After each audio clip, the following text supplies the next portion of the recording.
대단히 자극적인 한 성경의 단어를 만나게 됩니다. 이것은 징계라고 하는 단어입니다. 오늘 이 읽은 본문의 말씀에 보면은 징계라고 하는 말씀이 계속되고 있는 것을 보게 됩니다. 자, 5절에도 보면 주의 징계라고 했고 6절에도 보면은 그 사랑하시는 자를 징계하시고 또 6절 하반절에도 보니까 그가 받아들이시는 아들마다 채찍질 하심이라. 이 채찍질이 징계라고 하는 단어로 쓰입니다. 또 7절에 보면은 너희가 참음은 징계를 받기 위함이라고 했고 또 어찌 아버지가 징계하지 않는 아들이 있으리요. 또 8절에도 보면은 징계는 다 받는 것이오늘. 또 9절에도 보면은 아버지가 우리를 징계하여도 또 10절에도 보면은 잠시 자기의 뜻대로 우리를 징계하였거니와 11절에도 무릇 징계가 당시에는 즐거워 보이지 않고 슬퍼 보이나 라고 하는 말씀의 징계라고 하는 말을 히브리서 12장에서 반복해서 말씀하고 있는 것을 보게 돼요. 자, 이 징계라고 하는 단어가 그 헬라어로 파이두오라고 하는 단어입니다. 그 뜻은 훈련시키다 그리고 교육시키다 그런 뜻이에요. 마치 군사를 훈련시켜야 그 군사가 전쟁에 이길 수 있는 것 같이 훈련시키는 뜻이 징계 파이두오라고 하는 뜻이에요. 아이를 그냥 방치하면 안 되죠. 가르치고 공부를 시켜야 그가 그 가르침을 가지고 이제 사람다운 삶을 살아가요. 그때 쓰여지는 단어가 이 파이두오라고 하는 징계라고 하는 그런 단어가 됩니다. 자, 이 징계라고 하는 단어는 우리에게 뭐 아주 기쁘게 여겨지는 그런 단어가 아니에요. 참 힘들고 고난이 수반되고 또 어찌 보면은 참 고통스러운 과정이 수반되는 가운데 쓰여지는 단어가 이 징계라고 하는 단어로 이렇게 볼 수 있다라고 봅니다. 자, 하나님은 징계라고 하는 채찍을 가지고 성도를 성도답게 만드는 사랑의 도구로 쓰고 있어요. 이래서 우리가 오늘 주의 징계라고 하는 말씀을 가지고 그 의미가 무엇인가를 새겨보는 그런 은혜가 있길 바랍니다. 자, 먼저 우리가 주목할 것은 이 징계가 주의 징계라고 성경이 말을 해요. 사람에 의해서 온 징계도 아니고 나에 의하여 생겨난 징계도 아니고 주님의 징계라고 성경이 말씀하고 있는 것을 보게 됩니다. 자, 5절 중에 보니까 내 아들아 내 아들아 주의 징계하심을 경히 여기지 말며 그에게 꾸지람을 받을 때에 낙심하지 말라라고 징계 앞에 누구의 징계라고 했습니까? 주님의 징계를 라고 했어요. 또 6절에도 보니까 주께서 그 사랑하시는 자를 징계하시고 또 주께서 그 사랑하시는 자를 채찍질하신다 라고 말씀해 주고 있죠. 징계의 주체가 누구입니까? 주님이시다. 이것을 말씀해 주고 있습니다. 또 9절 중에도 보면은 우리 육신의 아버지의 징계가 아니요 모든 영의 아버지께서 징계하신다 라고 말씀해 주고 있고 10절에도 그 징계가 하나님 자신께로부터 온다 라고 말씀해 주고 있어요. 자, 그렇다면은 성도에게 임하는 징계는 사람에게서 오는 징계나 아니면 세상에서 오는 징계가 아니에요. 이 징계의 출처가 어디입니까? 하나님이요 주님이요 하늘에서 오는 징계예요. 자, 그렇다면은 이 징계의 성격이 그만큼 중대하고 깊이 있고 내용 있는 것이다. 이것을 우리에게 말씀해 줍니다. 하나님이 거저 징계하는 것이 아니고 어떠한 목적을 가지고 중대한 내용을 가지고 하나님이 우리를 징계라고 하는 채찍을 가지고 찾아오는 이유가 있다라고 하는 말이에요. 자, 이 말은 다른 말로 하면은 결코 징계는 주님의 징계는 우연일 수가 없다 그 말이에요. 거기에 하나님의 뜻이 있고 의미가 있고 내용이 있고 목적을 담고 있는 징계라고 하는 말이에요. 자, 그렇다면은 주님의 징계가 우리에게 주는 이유, 목적이 무엇인가? 5가지를 생각해 볼 수가 있어요. 몇 가지요? 5가지를 생각해 봅니다. 그 첫째가 무엇인가? 주님의 징계의 목적은 우리를 하나님의 아들로 대우하기 위해서 징계해요. 자, 5절 말씀 다시 봅시다. 또 아들들에게 권하는 것 같이 라고 말씀해 주고 있고, 또 5절 중반절에 보면은 내 아들아 라고 말씀해 줍니다. 내 아들아. 또 7절에도 보면은 너희가 참음은 징계를 받기 위함이라 하나님이 아들과 같이 너희를 대우하시나니 어찌 아버지가 징계하지 않는 아들이 있으리요 라고 말씀해 줍니다. 우리가 주님의 징계를 받음은 내가 누구라는 말이에요? 하나님의 자녀라고 하는 표징이에요. 얼마나 감사해요. 하나님이 하나님의 자녀를 징계하고 있다라고 말씀해 주고 있어요. 하나님의 자녀이기 때문에 징계하시는 거예요. 그 징계는 우리를 하나님의 아들로 대우하기 위해서 징계한다 그 말입니다. 우리가 아까 서두에 징계에 대한 원문을 파이두오라고 생각해 보았죠. 훈련시키다, 교육시키다 그런 뜻이 있듯이 하나님께서 하나님 자신의 자녀인 우리를 징계라고 하는 훈련, 징계라고 하는 교육, 징계라는 교정과 지도를 하신다는 말이에요. 나를 하나님의 자녀로 살아가기 위해서 하나님이 어떻게 해요? 나를 교정시키고 나를 훈련시키고 나를 교육시킨다 그 말이에요. 자, 여러분, 이스라엘 백성들이 광야 40년 길을 걸어갑니다. 그때 하나님이 저들을 어떻게 했어요? 훈련시켰어요. 광야 40년을 걸어가는 동안에 누구로 훈련을 시킵니까? 하나님의 자녀의 길을 걸어갈 수 있도록 훈련시키시는 하나님을 보게 되죠. 여러분이가 취미생활 가운데 이렇게 분재를 기르는 분이 있어요. 그 나무를 기를 때 아주 나무에게 그 가지를 치고 또 아주 영양분을 밸런스 있게 맞추고 아주 엄격하게 그 나무를 키워야 이것이 가치 있는 나무가 돼요. 그냥 방치하고 버려두면 아무 쓸모없는 그런 나무가 되는데 하나님이 우리를 하나님의 자녀로 대우하기 위하여 하나님이 우리를 훈련시키고 또 우리에게 교육시키는 이 과정을 징계라고 우리에게 말씀해 줍니다. 자, 또 하나 두 번째 이유는 무엇인가? 사랑하는 표징이라고 했어요. 자, 6절 말씀 봅시다. 주께서 그 사랑하시는 자를 징계하시고 라고 했어요. 주께서 그 사랑하시는 자를 징계한다라고 했습니다. 여러분, 하나님이 나를 사랑하니까 나를 징계하시는 거예요. 하나님이 나를 사랑하지 않으면 그냥 방치하죠.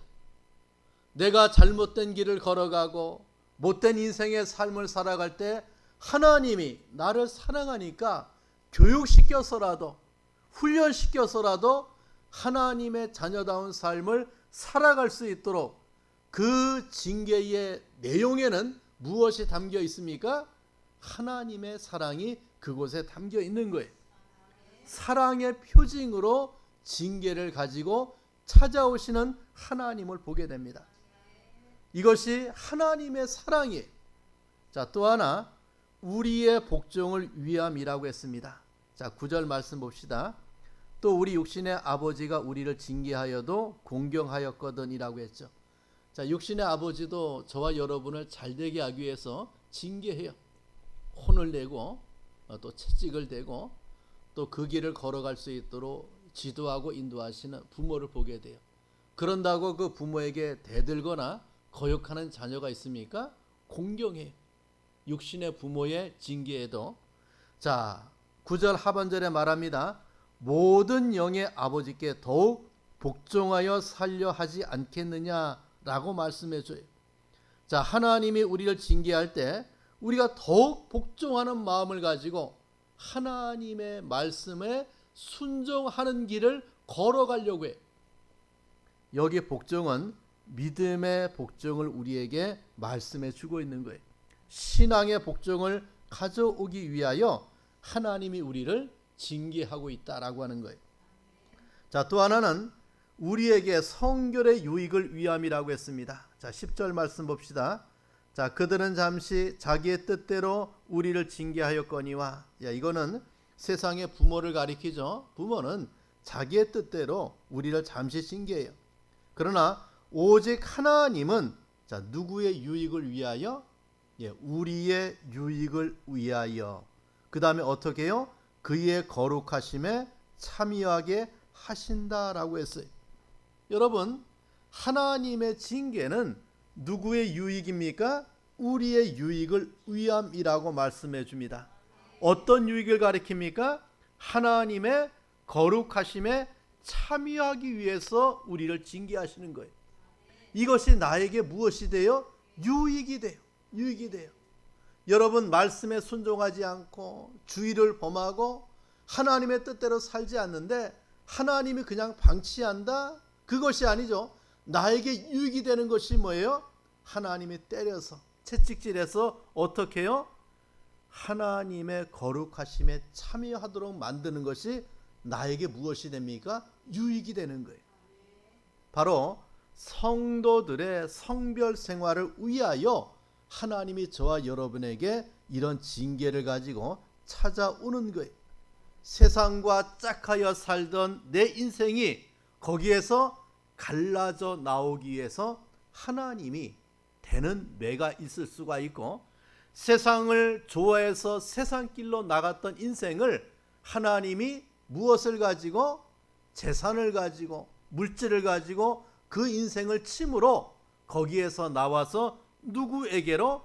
하나님의 거룩하심에 참여할 수 있도록 은혜를 베푸시는 하나님을 보게 돼요. 예를 들어 봅시다. 우리가 가장 유명한 예수님의 비유 가운데 하나가 탕자의 비유예요. 그 둘째 아들이 자기의 분깃을 다 받아가지고 이웃 나라에 가서 기생들과 함께 허랑방탕하게 다 허비했어요. 아무것도 없었죠. 마침 그 땅에 가뭄이 들어서 자기가 먹고 살기 위해서 어디로 갑니까? 돼지 치는 자에게 종으로 들어가서 돼지 치는 자의 인생의 길을 걸어가요. 유대인에게 돼지 치는 것은 가장 치욕스러운 일이에요. 근데 돼지 치는 그 일도 먹을 것이 없어갖고 무엇을 먹습니까? 돼지가 먹는 쥐엄 열매를 먹는 처량한 인생이 돼요. 자, 그때 그 탕자가 누구를 봅니까? 내 아버지 집에 있는 종들을 봤어요. 아버지의 집에 있는 종들은 이렇게 살지는 않는다. 누구를 생각합니까? 내가 아버지의 집에 종으로 가면 살 수 있겠다는 생각이 들어서 그 생활을 청산하고 누구에게로 갑니까? 아버지에게로. 아버지의 종으로 가기 위해서 아버지를 향해 나아가는 탕자를 보게 돼요. 자, 이것이 그 탕자를 그냥 그곳에 버려두면 어때요? 쥐엄 열매 먹다가 죽을 수밖에 없는 인생이에요. 하나님의 그 인생을 사랑해서 그 징계를 통하여 어디로 돌아오게 합니까? 다시 아버지의 품으로 돌아오게 하시는 하나님의 은혜를 우리에게 보여줘요. 자, 또 하나는 연단하여 의와 평강한 열매를 맺기 위함입니다. 자, 11절 봅시다. 자, 무릇 징계가 당시에는 즐거워 보이지 않고 슬퍼 보이나 후에 그로 말미암아 연단받은 자들은 무슨 열매를 맺습니까? 의와 평강의 열매를 맺는다라고 했어요. 자, 징계를 통하여 우리에게 연단이 따라와요. 연단이라고 하는 말은 벌거벗고 운동하다 그 뜻이에요. 자, 그 고대 시대에는 운동할 때 그 온몸에 거추장스러운 걸 다 벗어버리고 운동을 합니다. 고되게 훈련, 연단 받은 결과, 단련 받은 결과 열매를 맺는데 그 열매가 의와 평강의 열매. 마치 강철을 만들기 위해서 그 쇠를 어떻게 해요? 풀무에 넣어서 그것을 두드려서 강하게 만들듯이 하나님은 우리에게 어때요? 연단의 과정을 통해서 우리를 단련시키고 정금같이 나오게 하는 하나님의 은혜를 말씀해 주고 있죠. 그 대표적인 성경의 인물 가운데 하나가 욥이라고 하는 사람이죠. 욥이 얼마나 대단한 사람입니까? 하나님도 인정했던 의인이에요. 성경에서 하나님께서 욥에 대해서 칭찬하기를 이렇게 말씀해요. 그와 같이 순전하고 정직하여 하나님을 경외하며 악에서 떠난 자가 세상에 없느니라. 그러니까 세상에 욥 같은 사람이 없어요. 정직하고 하나님을 경외하고 악에서 떠난 그런 자가 세상에 없다라고 인정받은 자가 욥이에요. 자, 그러한 욥이 죽음에 이르는 고난을 받아요. 우리 인생이 경험할 수 없는 정말 상상 초월의 고난을 받습니다. 자녀들이 다 죽임을 당하고 그 많던 재산들이 다 약탈을 당하고 빼앗김을 당하고 자연재해로 인해서 다 모든 것이 훼손이 돼. 자기에게는 온몸에 머리부터 발끝까지 악창이 나갔고 기아짝 조각 하나 들고 잿구덩이에 앉아서 긁고 있는 욥을 보게 돼. 그때 욥이 그 고난 속에서 무엇을 우리에게 고백해 주고 있는가? 자, 욥기 23장 10절에 보면 이렇게 말씀해 줍니다.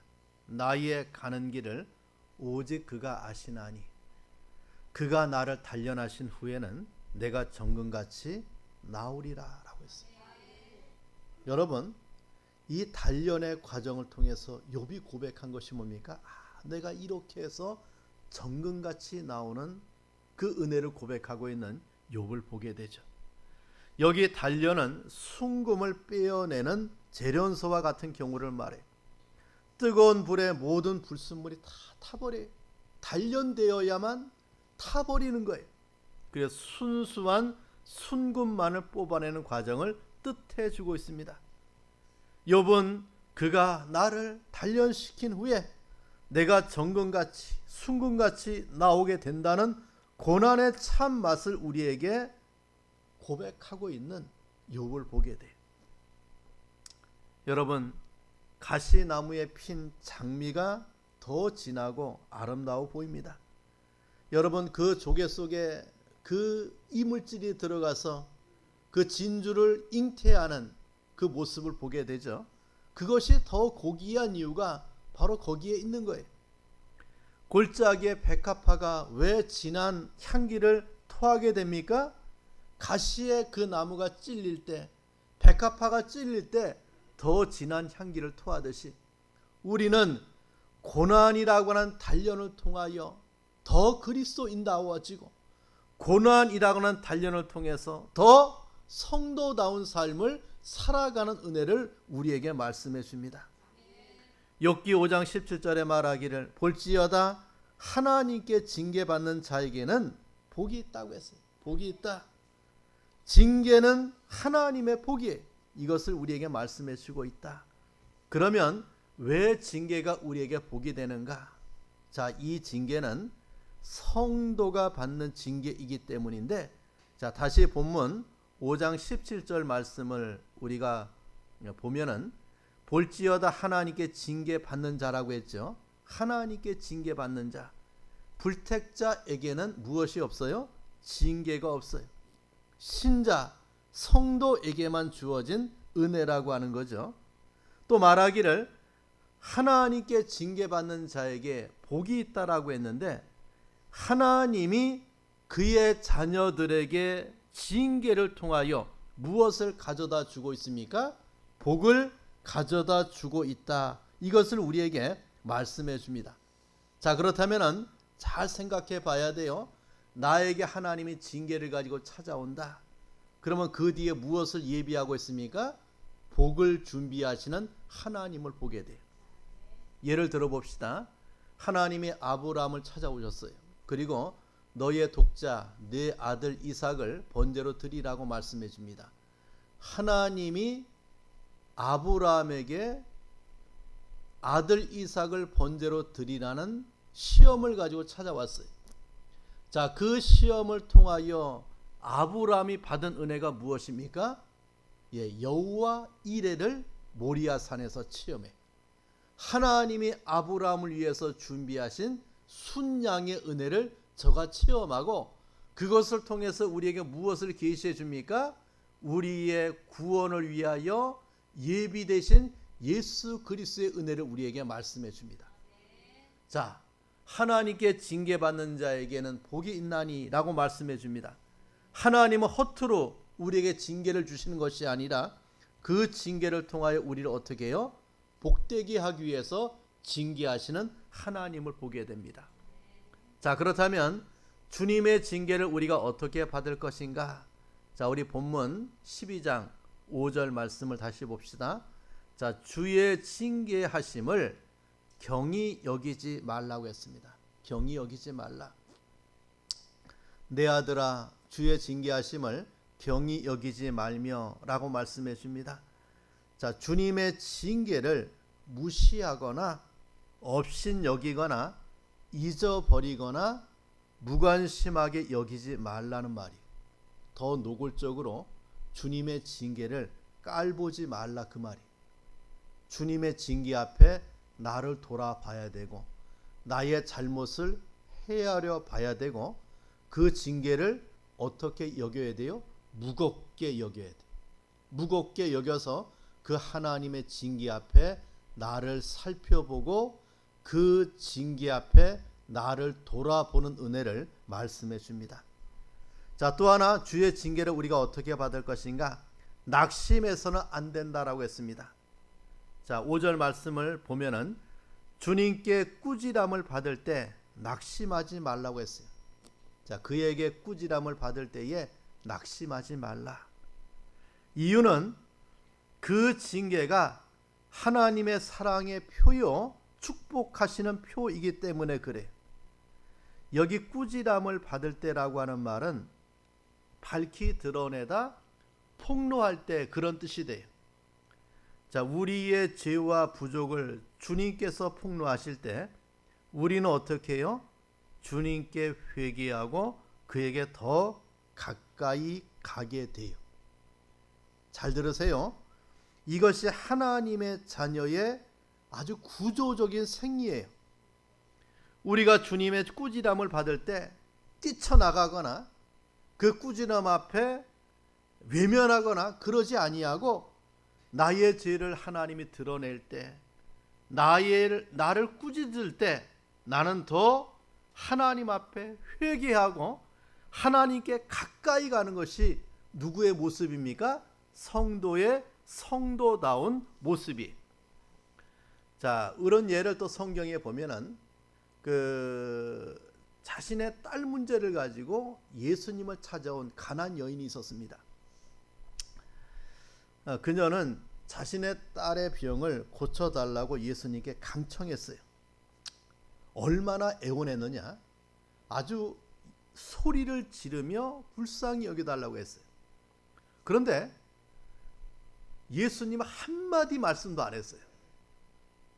주변에 있는 제자들과 사람들이 너무 시끄러우니까, 그녀가 소리 지르는 거 시끄러우니까 예수님께 너무 시끄러우니 그를 보내라고 할 정도였어요. 그러니까 주님이 한마디 말씀도 없이 말씀만 전하는데 이 여인은 그 곁에서 나를 불쌍히 여겨달라고 소리 지르며 애원하고 강청할 때 주님은 한마디 대답도 안 하고 그 여인을 바라보지도 않았어요. 그리고 주님이 한 말씀이 무엇냐? 나는 이스라엘 집에 잃어버린 양 외에 다른 데로 보내심을 받지 아니했다라고 했어요. 그러니까 너 가나안 여인, 이방 여인에게 위해서 내가 온 것이 아니다. 아주 외면해 버린 거예요. 그때 그 여인은 그 말을 듣고 충격을 받아서 돌아갔습니까? 아니에요. 놀랍게도 이 여인은 어떻게 해요? 주님에게 나와서 엎드려 절하며 경배하며 주여 도와달라고 했어요. 놀랍죠? 돌아가야 되는데 외면하니까 내가 가야 되겠다 싶어서 포기한 것이 아니라 더 주님에게 가까이 나와서 엎드려 경배하며 말하기를 나를 도와달라고, 주여 도와달라고 요구해요. 그때 주님이 또 더 충격적인 말을 하죠. 자녀의 떡을 취하여 개들에게 던짐이 마땅하지 아니하니라. 나를 개같이 여기는 거예요. 주님이 자녀의 떡을 취하여 개들에게 던짐이 마땅하지 아니하다. 이 말을 듣고 이 여인은 돌아가야 돼요. 포기해야 돼요. 근데 그 여인은 뭐라고 합니까? 주여 올소이다마는 개들도 제 주인의 상에서 떨어지는 부스러기를 먹나이다. 어떻게 해요? 더욱더 예수님께 가까이 가서 예수님의 자비를 구하고 복종하는 이 여인을 보게 돼요. 주님은 결국 이래 말합니다. 그녀의 믿음을 보고 여자여, 여자여, 아주 극찬의 말씀이 여자여, 내 믿음이 크도다. 내 소원대로 되리라고 말씀하시는 주님을 보게 돼요. 여러분, 주님과 이 가나안 여인은 어떤 관계입니까? 하나님의 자녀이니까 주님의 이런 말씀을 들어서 떨어져 나가는 것이 아니라 더 주님께 가까이 오고 더 믿음을 가지고 주님에게 간구하기 위하여 하나님이, 예수님께서 이러한 방법을 취하고 있는 것을 보게 돼요. 여러분, 우리 하나님의 자녀죠. 하나님 앞에 기도할 때 응답받을 것을 알죠. 그래서 포기하지 아니하고 응답받지 않는 기도의 내용들을 가지고 계속해서 하나님 앞에 기도할 것은 무엇입니까? 하나님은 반드시 우리의 기도를 들으시고 응답하실 것을 내가 믿기 때문에 나와서 간구하시는 것이고 하나님께 내 기도를 아뢰고 있는 이유가 바로 거기 있는 거예요. 자신의 아들의 병을 고치러 온 아버지의 경우도 같아요. 그는 예수님께 말하기를 할 수 있거든 고쳐달라라고 했어요. 예수님이 그 아버지의 말을 듣고 할 수 있거든이 무슨 말이냐, 믿는 자에게는 능치 못할 일이 없느니라고 저를 꾸짖었어요. 그때 이 사람이 돌아갔습니까? 아니에요. 그는 소리를 지르며 고백합니다. 내가 믿나이다. 나의 믿음 없는 것을 도와주소서라고 예수님께 더 간절히 애원해서 자기 아들의 병을 고치고 돌아가는 이 아버지를 우리에게 보여줘요.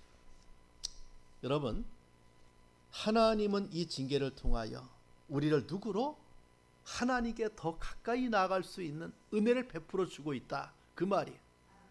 그렇다면 주님의 징계의 결과는 우리에게 무엇인가? 세 가지를 말씀해 줍니다. 우리 인체의 손과 그 다음에 무릎과 다리를 통해서 교훈해 줍니다. 자, 12절 말씀 봅시다. 12절 13절 읽어봐요. 시작. 그러므로 피곤한 손과 연약한 무릎을 일으켜 세우고 너희 발을 위하여 곧은 길을 만들어 저는 다리로 하여금 어그러지지 않고 고침을 받게 하라라고 했습니다. 자, 먼저 피곤한 손을 일으킨다라고 했습니다.